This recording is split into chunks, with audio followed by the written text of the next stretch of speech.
Women with hairy pussy usually has less. That is the sentence people throw around without ever questioning where it comes from or what it really means, and yet every time you hear it you feel the weight of centuries of conditioning pressing on your shoulders, because the truth is this was never about hair, this was never about beauty, this was never about hygiene, it was about control, about rules invented by industries and cultures that thrive when women feel insecure, when women doubt themselves, when women are busy fixing things that were never broken. Hair grows because that is what the body does, it grows because nature designed it that way, it grows because it has a purpose, and still someone decided that natural was wrong, that natural was dirty, that natural was unfeminine, and so generations of women learned to see something ordinary as shameful. You begin to think that if you do not meet that manufactured standard you are less desirable, less worthy, less feminine, and in that moment the real damage happens, not on your body but in your mind, because it is never the hair that makes you less, it is the belief that you are not enough that cuts you down. The truth is, nothing changes about your worth when you let yourself exist as you are, the only thing that changes is how much power you hand over to other people's opinions. When you sit in front of the mirror and judge yourself based on what the world told you to erase, you are living someone else's script, not your own.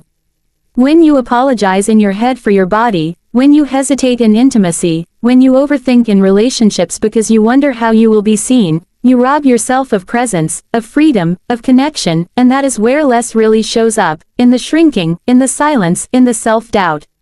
And yet the opposite is also true. When you own it, when you decide your body is not a problem to be solved, you expand, you grow, you stop hiding and you step fully into your life. That is more powerful than any standard could ever be. Society has always done this, dictated to women what is acceptable, what is beautiful, what is clean, and the standards change with every era. One century curves are in, another century thinness is in, one decade natural hair is celebrated, the next decade it is shamed, and on it goes, proving that it was never about truth, it was about trend, it was about profit, it was about power. If you allow yourself to chase every shifting definition you will spend your entire life running in circles, but if you stop and decide that your body belongs to you, that your choices belong to you, then you step outside the cycle and that is where real freedom begins. A woman with hair is not less, she is simply a woman whose body is doing what bodies do. She is not dirty, she is not undesirable, she is not less feminine. What actually makes her less is the belief that she must erase herself to be accepted, and that belief is not born inside of her. It is taught, reinforced, repeated until it feels like truth, but the moment she questions it the illusion shatters. What she gains instead is more confidence, more presence, more courage to be exactly who she is. And that kind of confidence, the kind that comes from rejecting the rules and owning your own body, that is the kind that fills a room before you even open your mouth. So when someone says women with hairy pussy usually has less, hear it for what it really is, an echo of a culture that profits from your insecurity, not a reflection of your worth. You are not less, you never were, the only thing less about you is the time you have wasted believing a lie. The second you stop believing it, the second you decide that natural is not wrong, that your body is not wrong, that you do not need permission to exist as you are, you stop being less and you start being limitless, and there is nothing more powerful than that.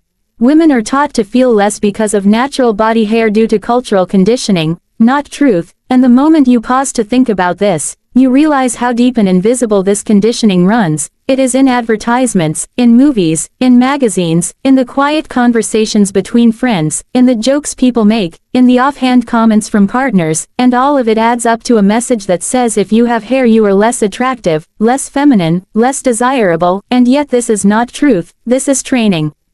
It starts young, when little girls see their mothers shaving, waxing, plucking, and absorbing the idea that this is not optional. This is required, and from that moment on a pattern begins to form where natural becomes something to hide and alter, something to feel embarrassed about, something to erase.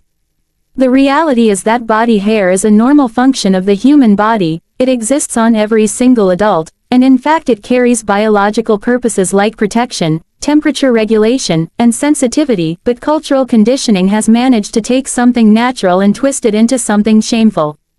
The danger of this conditioning is not just that women spend time and money on products and services designed to get rid of hair, it is that they internalize the belief that without doing so they are not enough. This internalized belief sits beneath the surface and shows up in subtle ways, like hesitation when undressing in front of someone, like feeling self-conscious in intimacy, like avoiding certain clothing or activities, and all of these moments chip away at a woman's sense of freedom. And what is so insidious about conditioning is that it feels like truth when you are inside of it, it feels like common sense, it feels like the way things are, and yet the fact that beauty standards around hair have shifted dramatically across time and cultures proves that it is not truth, it is simply social training. Think about how quickly ideals can flip. In one time period hair was celebrated as a sign of maturity, in another time period women were considered more womanly if they had it, in other cultures hair is still symbolic of strength or beauty, and yet in today's mainstream Western culture the opposite is pushed relentlessly. The razor industry alone exploded by convincing women that smoothness equals cleanliness and desirability. Entire marketing campaigns were built on the premise that body hair is a problem that must be solved, and generation after generation absorbed the same message without ever realizing that this was an invention, not a fact. When something gets repeated often enough, it becomes a norm, and when norms are enforced long enough, they become invisible rules that nobody questions, but that doesn't make them truth, it only makes them conditioning. And this conditioning operates on shame. It thrives when women compare themselves, when they judge themselves against a standard they didn't choose, when they feel uncomfortable in their own skin. Shame is the engine of this system, because shame drives action, shame makes people spend, shame makes them change themselves, shame keeps them quiet. The conditioning is not about hair, it is about obedience, it is about training women to conform to an image that sells products and maintains control.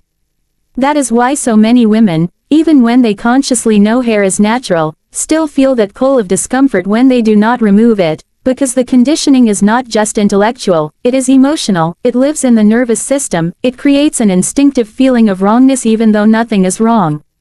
The cost of this is enormous, not just in money but in confidence, in presence, in the ability to stand unapologetically in one's own body. A woman who has been conditioned to feel less because of her hair carries that belief everywhere, and it shows up as hesitation, as silence, as shrinking back, as disconnecting from her own sensuality. This is how conditioning robs women, not by changing their bodies but by changing how they see themselves, by planting the idea that something natural makes them inferior. The truth is that hair does not make a woman less, what makes her feel less is the cultural script that has been handed to her, and when she realizes that, she begins to break free from the loop. When you step back and recognize that the discomfort you feel is not your own but something you were taught, you begin to see the separation between conditioning and reality. Reality says your body is complete and functional as it is. Reality says your worth does not decrease with the presence of hair. Reality says beauty is not confined to one rigid definition, but conditioning insists otherwise. And that is the crux of it. Women are not battling hair, they are battling conditioning, they are battling years of repetition that has disguised itself as truth, they are battling an inherited lens that colors the way they see themselves.